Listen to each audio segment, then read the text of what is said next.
Je m'appelle Marius Buet, je suis peintre diplômé des Beaux-Arts de Paris depuis 2 ans et je travaille actuellement à la Tour Orion à Montreuil.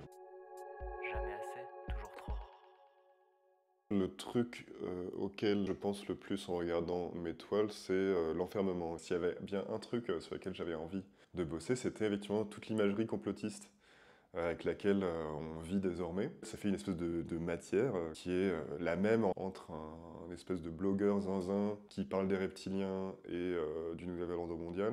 Cette espèce d'hyper acuité aux détails signifiants dans le réel. Je me dis, ah, je vais mettre des objets qui sont des espèces de clignotants, qui vont attirer le regard comme ça, qui vont donner le sentiment qu'il y a quelque chose de plus profond qui se trame, alors que des fois c'est très en surface en fait.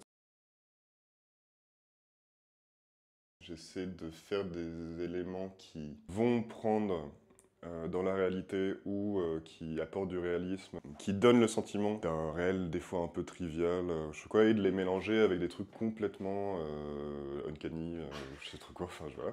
J'ai le sentiment que ce désir-là de peindre, il a besoin de se fixer sur des objets qui sont des objets imaginaires. Mais du coup, aller au bout de cette honnêteté-là, pour moi, c'est du coup de ne pas faire croire que je peins autre chose que ce qui est dans mon cerveau. À chaque nouvelle toile, je me dis, ça y est, cette fois, je vais le faire ultra bien, quoi. Je vais faire un dessin un peu croquis préparatoire, puis ensuite faire des vrais dessins détaillés comme on voit dans les livres d'art. Une fois que j'ai commencé à faire 2-3 dessins pour préparer, je me dis non, ça marche pas, c'est mieux en dessin que en toile. Et puis ensuite, même ça, du coup, finalement, je l'ai envie de me mettre dans une autre toile. Puis en plus, d'ailleurs, par exemple, ça, au début, je m'étais dit, ah tiens, je vais faire un dessin ultra précis pour préparer une toile. Et puis en fait, finalement, je me dis, bon, en fait, non, c'est mieux en dessin, en fait, ça fera pas une bonne toile. C'est effectivement le truc qui marche jamais, c'est qu'en fait, tu te dis, ah ouais, je vais faire un dessin trop précis. Et après, une fois que tu l'as dessiné, ça te fait chier de le refaire, en fait.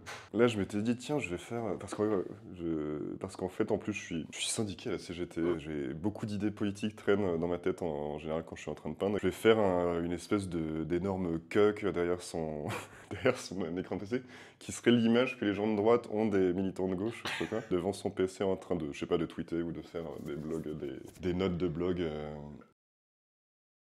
Ma manière de peindre, c'est que en fait, je commence par faire des trucs que j'ai envie de voir. Quand je fais ma composition, que ce soit en dessin ou alors des fois quand ça m'arrive des fois je panique et je me dis ah j'y vais même si ça va être de la merde et des fois c'est de la merde, des fois c'est bien.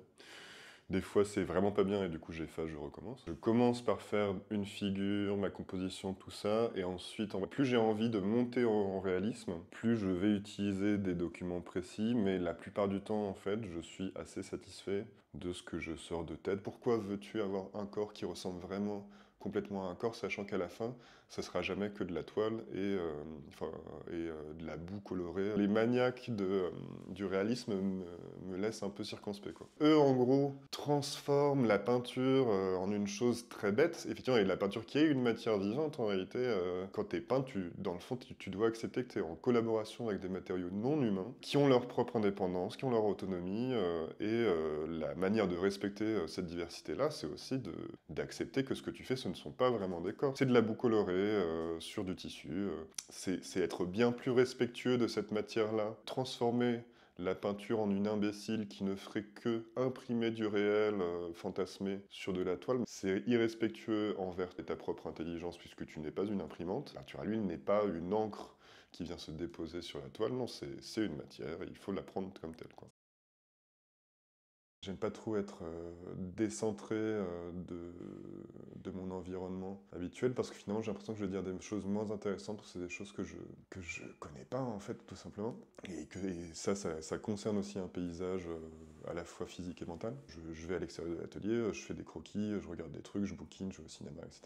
Et ensuite à l'atelier je ferme tout et je considère que à partir du moment où je suis dans cet espace-là, faut pas rajouter d'autres choses. Enfin, en gros, il faut décider qu'au bout d'un moment, là, c'est bon, t'as emmagasiné suffisamment d'informations pour faire des peintures qui vont être intéressantes à regarder. Parce que sinon, si t'es toujours en réception, tu vas jamais réussir en fait, à faire quelque chose qui soit singulier, intéressant. Je pense on est beaucoup à avoir ce rapport-là. Je pense qu'on peut toujours aller plus loin et ce sera pas forcément une plus mauvaise toile. Des fois, tu gâches la toile en allant trop loin. Des fois, en fait, c'est justement si tu n'étais pas allé assez loin, à ce niveau-là. ça en aurait fait une toile bien moins intéressante même avec ses défauts. J'ai le sentiment que on développe une espèce de sixième sens par rapport au moment de se dire que la toile est terminée, parce que d'un point de vue objectif, tu peux toujours en faire plus. Donc tu peux toujours décider que tu vas augmenter le niveau de détail de cet élément-là au début des références BD. Du coup, Daniel Close, je pense que c'est des trucs que je pense que c'est assez transparent. Du coup, c'est vrai que ça m'a plutôt orienté vers des peintres comme Peter Saul par exemple. C'est de la peinture. En fait, c'est un peu un héritier de Guston à la base, qui en fait même dans ses premières toiles, c'est assez transparent. Il fait vraiment des compositions à la Guston avec prenant presque des fois j'ai envie de dire, ses dessins signatures quoi. Souvent, j'aime pas trop les trucs un peu genre, tu vois, Roy Lichtenstein en mode haha, je vais montrer de la bande dessinée avec beaucoup d'humour, un peu à espèce de sourire en coin, très bourgeois, genre regardez ces imbéciles. Ils font des trucs de dégénérés, alors que Guston et Peter Saul ensuite, il utilise vraiment les effets de la bande dessinée pour créer des nouvelles formes, pour s'intéresser à comment en fait une peinture peut être autrement que ce qu'on a déjà eu l'habitude de voir sous les yeux en termes de forme. Ça donne cette peinture-là en fait qui est très hybride, en fait qui est tout simplement très inventive et marrante à regarder quoi. Il y a un truc dans ma tête, ça me fait péter un câble quand en fait tu es face à quelque chose qui devrait être du super plat, hein, on voit très bien ce type de peinture là qui va chercher vers la BD, qui des fois finalement ne devient que de la toile teintée, en fait justement supprime les coups de pinceau et les effets de matière. Et lui au contraire il fait les deux. Il y a à la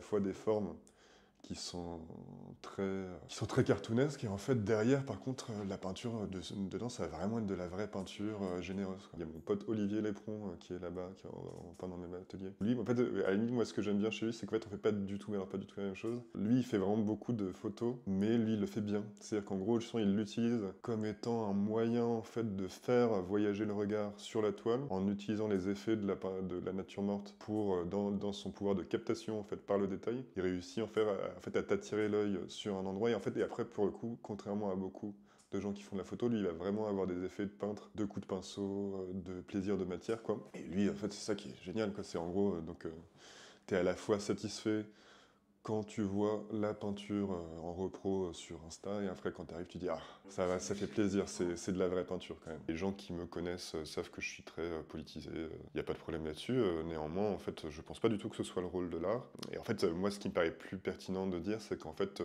ton art et ton travail, lui, de toute façon, il est politisé, enfin, il a une place dans le champ politique. Je trouve ça beaucoup plus douteux quand les gens nient les effets qui produisent avec leur travail. C'est grâce à une camarade d'atelier qui était ici avant, qui s'appelle Clémence Roger. On s'est mis à faire les cortèges artistes-auteurs. Je pense que grosso modo, on n'en entend pas assez parler. Il y a une grande acuité politique des artistes dès qu'il s'agit de mettre en avant des idées progressistes. En fait, ils se perçoivent comme des intellectuels qui vont descendre de leur Olympe pour professer la bonne parole, dire oui, regardez, faut pas être méchant, quoi, grosso modo. Mais par contre, ils vont souvent avoir cette espèce de manière de ne pas s'inclure en fait dans ce combat-là. En fait, ils vont se percevoir comme extérieurs à la classe qu'ils prétendent défendre, alors que précisément, en fait, les artistes, ils vivent dans une grande précarité. Pour la plupart d'entre eux. C'est beaucoup plus pertinent de parler de politique en commençant par voir soi-même la place où on est dans un système de production, dans leur engagement, s'ils commençaient déjà par critiquer les effets du capitalisme dans leur domaine. Ils sont rarement pertinents, d'ailleurs souvent il y a beaucoup de naïveté politique chez les artistes, ils sont assez peu au courant de l'actualité militante qui concerne les sujets dont ils s'emparent, finalement il est beaucoup plus intelligent pour eux de parler de leurs conditions artistiques, et là ils sont beaucoup plus utiles au combat politique qu'ils mènent. En fait t'as beaucoup d'individualisme dans l'art, parce qu'effectivement en gros t'as l'impression que tu vas réussir contre les autres, effectivement, et quand t'es en début de carrière tu vas en gros donner des coudes pour essayer de te faire une place. Sauf qu'en fait, en réalité, si on regarde ça d'un point de vue froidement économique, l'art, en fait, c'est quelque chose qui coûte beaucoup au début et rapporte beaucoup ensuite. L'objectif, c'est plutôt, effectivement, que une fois que tu es en milieu, fin de carrière, etc., que tu te fais en fin de la thune, plutôt que de dire allez salut les nazes et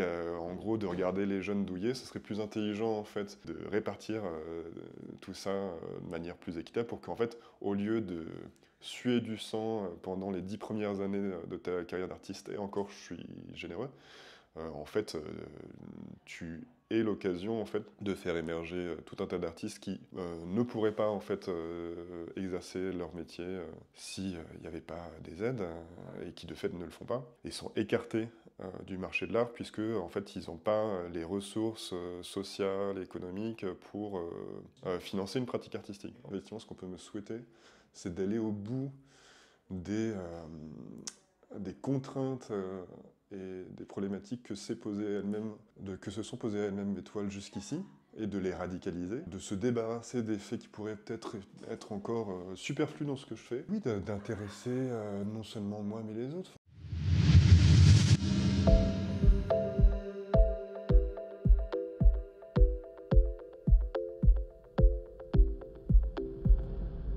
Jamais assez, toujours